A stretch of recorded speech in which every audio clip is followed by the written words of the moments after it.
HHTD's The Crucible.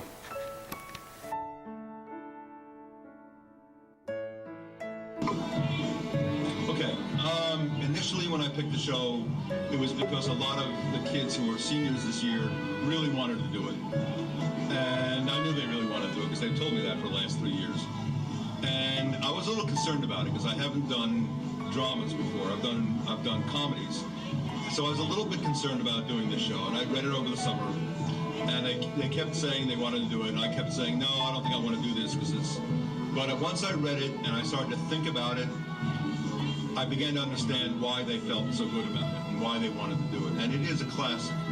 And I've had just the greatest time doing this show. And they have been an inspiration. These kids who love theater and they love literature. And so we put the two of them together and it turned out really, really well. Before the show, the actors have to get their mics on. Does your jacket come off at all? Yeah. Alright. I found like some music from that. Do you take it off during...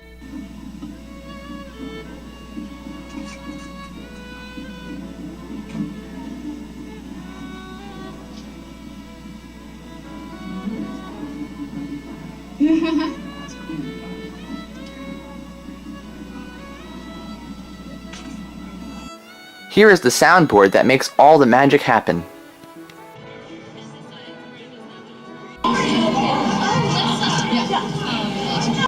This is the set of the jail scene.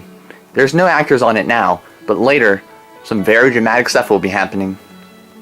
A fun thing we like to do in the cast and crew of the HH Theater is give out break-a-leg buddy presents. This is basically Secret Santa, except it runs for the 3 nights of the show instead of for Christmas. Someone just took my... Break-a-leg buddy! You got me ramen noodles! Oh my gosh! Freaking ramen noodles!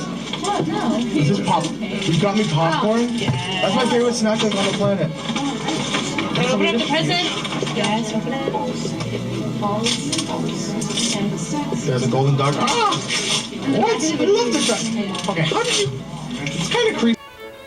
Before the show, we also have to be sure that mics work. Slow down. I have to close. Slow down. How shall I pay you? I'm looking for you more often than my cows. I'll sure you get through with your horse one of these days, and I'll get you home. My wife is waiting with the work. Shall I do a screaming? I've quailed, and as you quail now, when you own all your black hearts that this be from. Before the show, we go to a place called Green Room, where the directors give the cast and crew a pep talk, and we give out roses to those cast and crew members who have done the best in the production. Back when I joined in Shrek, and this person not only introduced me to people in crew and made me feel so welcome, she also stuck through me in school on the first day when I felt like an awkward freshman being a sophomore. She introduced me to people I still talk to today, and I still adore her so much. And she has a male sitting on her, Cecilia.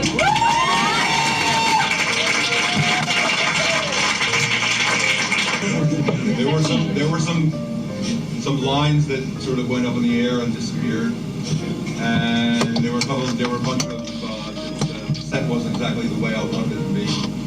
So nobody had a perfect show last night. But you know what? Tonight will be a whole lot better. There was some talk about Friday slump. No, there's no such thing as a Friday slump unless you let it. Right? Every person in this room has worked really hard to get this thing going, and it is incredible. And I was watching it last night, and your energy was back, and that was really, really wonderful. But just because you had a good night last night, or you may have had a good night last night, don't rest on your laurels, because then it's going to get sloppy. And I don't think it's going to happen with the show. I don't think it can happen with the show. Because the language in the script is so dense and so specific that I don't think there's anywhere you can go other than what was written and what you learned. There is something else I want to talk to you about. There is an enormous amount of talent in this room. Enormous. From people who are singing and dancing and delivering lines and painting and I mean, I can't paint for crap. I don't even know what the colors are, for God's sake. and yet, every year, all this talent comes out. Now the question becomes, where does it come from? Is it some kind of weird thing with your nervous system that allows you to hear sounds that other people don't hear, or you're allowed to hear differences in sounds that other people hear, or my favorite thing is that some people are meant to take to the air and some people are nailed to the ground. I'm one of those nailed to the ground people. And I watch people dance and I'm thinking, how in God's name do you do that? Because I can't understand how you get off the ground like that and stay there. But you all have the talent, whether it's building something or painting something or understanding what something is supposed to be like or where it's supposed to go. And that is something which is amazing to me. I don't know where the roots of it are. Maybe it's your genetic system, maybe it's, I don't know, some kind of UFOs or something or other. I don't know what you do. But don't take that talent for granted. You're very lucky you have that talent. You're very, very lucky. Alright, so basically, the Crucible is about 17th century Salem and about hysteria can affect society. Basically, the girls are dancing in the woods and they are caught. Instead of confessing, they decide to blame witchcraft, and as a result, many people get hung. It's a great show.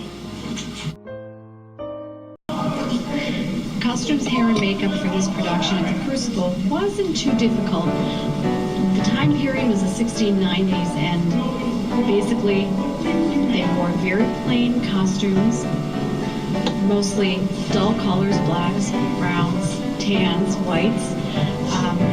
Our costumes were rented. I didn't make anything for this one. Hair and makeup, very simple. They didn't really wear makeup in the 1690s. Very, very plain, God-fearing people didn't want to look vain.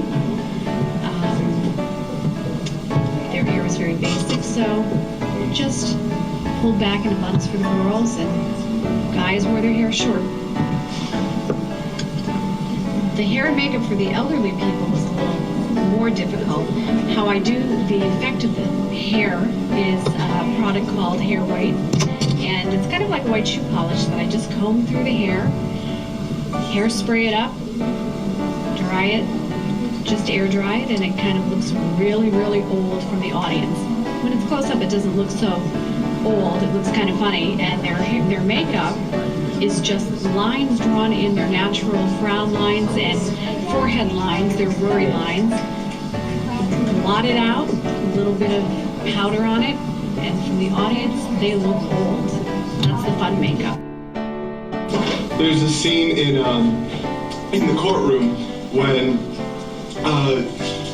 Mary Warren is accused of witchcraft, and so Danforth, which is my character, he gets on the ground and starts screaming at her to confess.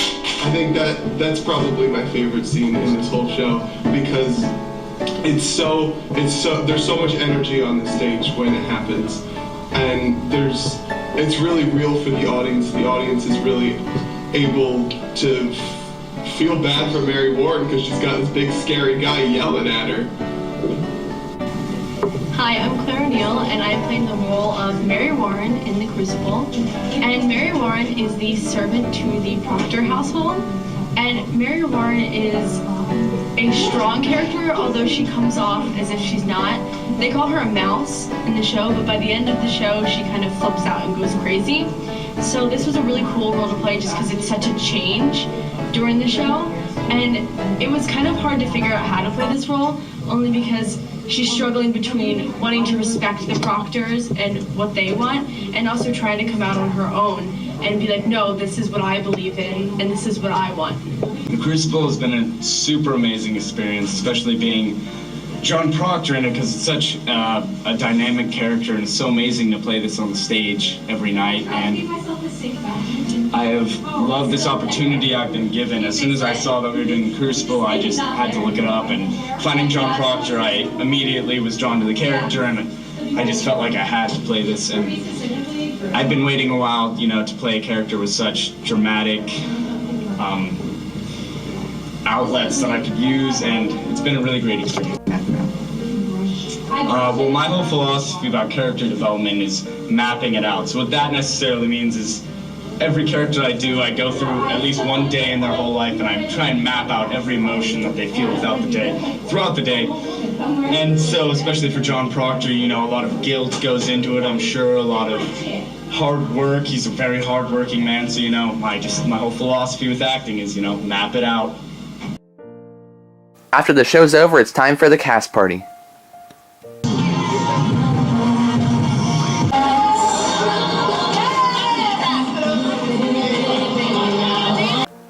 On the Monday following the production's end, we all come back together to take down the set. This is called strike. Then the production is done.